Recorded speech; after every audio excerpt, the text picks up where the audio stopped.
조갑제 TV 시청자 여러분 안녕하십니까. 2025년 6월 1일 그리고 오후 5시입니다. 이제 대통령 선거는 오늘 내일로 운동기간이 끝나고 3일 본투표가 있고 3일 오후 8시에 방송 3사의 출구조사가 발표됩니다. 그런데 단일화가 하나 이루어졌습니다. 단일화가 이루어졌다니까요. 빅뉴스인데 이게 빅뉴스가 아니고 그냥 스몰 뉴스 좀 되겠습니다. 무소속 황교안 대선 후보는 오늘 후보직을 사퇴하고 국민의힘 김문수 대선 후보를 지지하겠다고 선언을 했습니다. 황교안 전 국무총리 겸 대통령 권한대행은 오늘 한 유튜브 방송에서 마지막 힘을 총집결해야 되기 때문에 제가 김문수 후보를 돕겠다며 우선 후보를 사퇴하고 김문수 후보를 도와서 반드시 정권을 지켜낼 수 있도록 최선을 다하겠다고 말했습니다. 저는 이제 마지막 남은 한 가지 과제가 부정선거를 막는 일이라면서 다행히도 김 후보는 부정선거를 고치겠다고 하는 것을 공약한 바가 있다고 말했습니다. 그는 절체절명의 과제는 이재명이 당선되는 것을 막아야 하는 것이라며 반국가 세력과 싸울 수 있는 후보도 김문수 후보라고 했습니다. 여기서 다행히도 김문수 후보는 부정선거를 고치겠다고 하는 것을 공약한 바가 있다고 말했는데 이는 아마 김문수 후보가 지난 5월 3일 국민의힘 후보 수락연설에서 자기가 대통령이 되면은 사전투표제를 폐지하겠다고 한 발언을 지칭하는 것으로 보입니다. 김문수 후보는 부정선거 음모론자로 볼 수가 있습니다. 그런데 선거 기간 중에는 조심하고 있습니다. 사전투표도 해야 된다면서 본인은 사전투표를 했어요. 그런데 그동안 남겨놓은 말이 많으니까 황교안 전 후보가 그 점을 딱 지적하면서 자신은 사퇴하되 김문수 후보는 부정선거를 척결해 주기 바란다는 논리를 만들었습니다. 그런데 황교안, 김문수 후보가 단일화해야 한다는 주장을 한 사람이 있어요.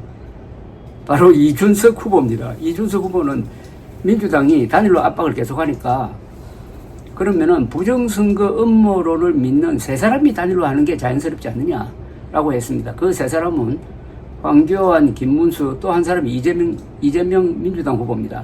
이재명 민주당 후보도 2012년 대통령 선거 그때 박근혜 후보가 당선되었습니다.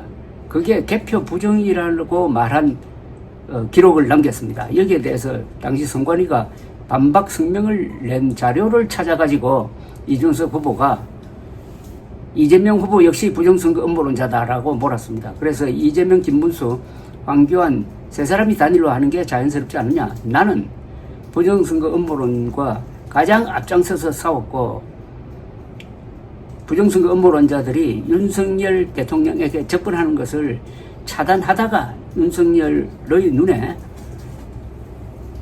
가시처럼 돼가지고 이렇게 당했다라는 생각을 가지고 있는데 그 3자 단일화는 되지 않았지만 일단 2자 단일화가 되었습니다. 이게 김문수 후보에게 득이 될 것 같지는 않습니다.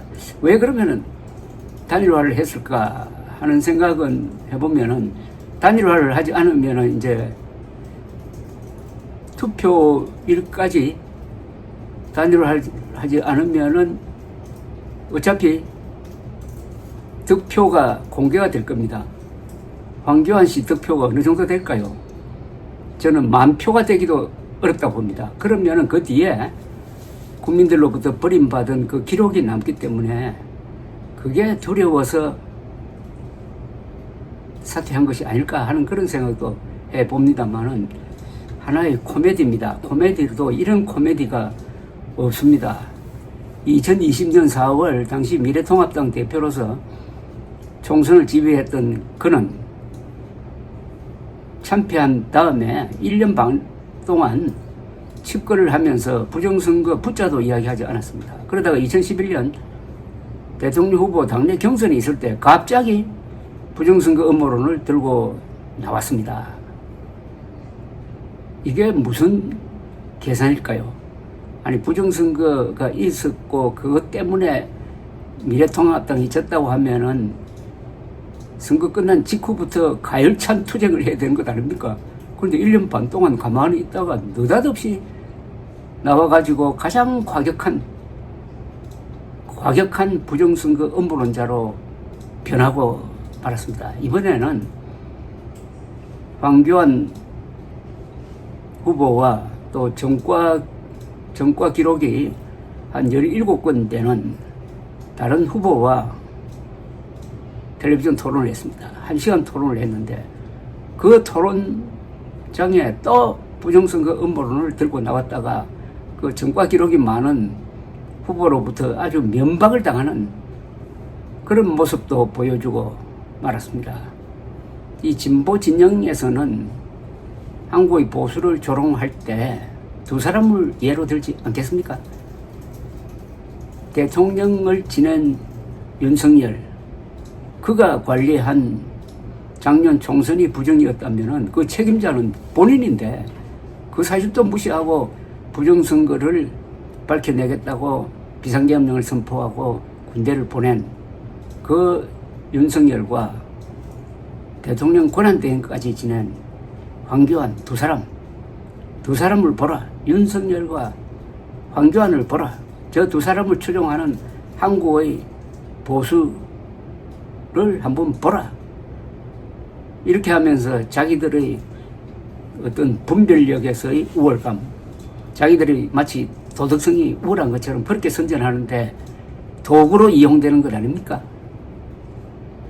한국 보수가 어떻게 황교안, 윤석열 같은 사람을 배출하고 그 두 사람이 부정선거 음모론이라는 황당무계한 대한민국 건국 이후에 최고의 거짓말을 하는데도 추종자가 있다는 것, 이것 때문에 이번 조기 대선은 보수 괴멸을 확인하는 선거가 될 것입니다. 감사합니다.